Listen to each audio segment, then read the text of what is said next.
आज हम ciprofloxacin 500 milligram के जो सारे ड्रग इंट्रैक्शंस हैं वो आज डिस्कस करेंगे, ताकि आपको मालूम हो कि आपने कौन सी मेडिसन सिप्रोफ्लॉक्सासिन अगर इस्तेमाल कर रहे हो तो उसके साथ इस्तेमाल नहीं करनी। टॉपिक शुरू करने से पहले अगर आपने अभी तक मेरे चैनल को सब्सक्राइब नहीं किया तो अभी सब्सक्राइब करें और बेल आइकन को आपने लाजमी प्रेस करना है, ताकि जो भी मेरी लेटेस्ट वीडियो वो सबसे पहले आप तक पहुँचे। शुरू करते हैं आज के टॉपिक। सबसे पहले इसका इंट्रैक्शन देख लेते हैं टिज़ेनिडीन के साथ। अगर आप सिप्रोफ्लॉक्सासिन को टिज़ेनिडीन के साथ इस्तेमाल करते हैं तो ब्लड में टिज़ेनिडीन का लेवल बढ़ जाता है, इंक्रीज़ हो जाता है, जिसकी वजह से आपको सीडेशन या हाइपोटेंशन जो है ना वो इंक्रीज़ हो सकती है।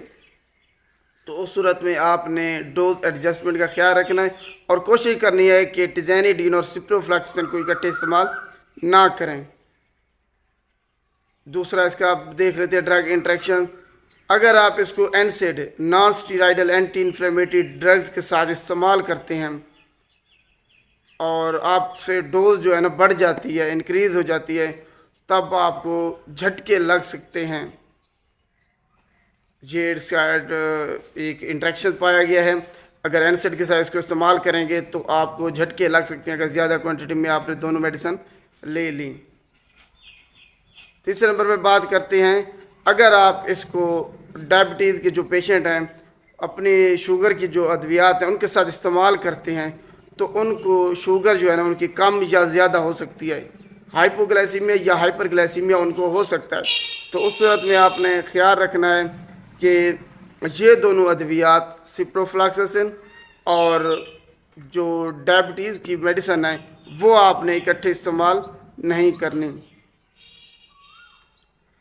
इसके अलावा अगर आप दूध, दही, मक्खन के साथ इसको आपने बिल्कुल इस्तेमाल नहीं करना, क्योंकि ये सिप्रोफ्लॉक्सासिन की अब्जॉर्प्शन को बॉडी में कम कर देगा, जिसकी वजह से आपको फ़ायदा ही नहीं होगा।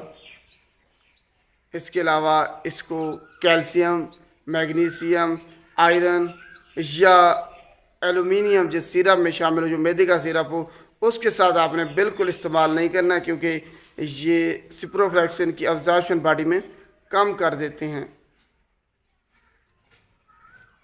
माल्टे का जूस के साथ आपने इसको बिल्कुल इस्तेमाल नहीं करना, क्योंकि ये उसकी अब्जॉर्प्शन सिप्रोफ्लॉक्सासिन की कम कर देगा, जिसकी वजह से आपको फ़ायदा ही नहीं होगा।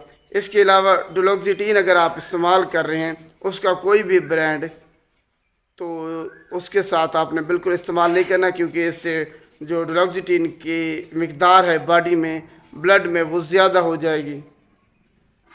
तो आपने एहतियात करनी है कि इन अद्वियात के साथ आपने सिप्रोफ्लॉक्सासिन को नहीं लेना। या तो सिप्रोफ्लॉक्सासिन को पहले इस्तेमाल कर लें और उनको 4 घंटे के बाद इस्तेमाल करें, या फिर उनको पहले कर लें और सिप्रोफ्लॉक्सासिन को बाद में करें।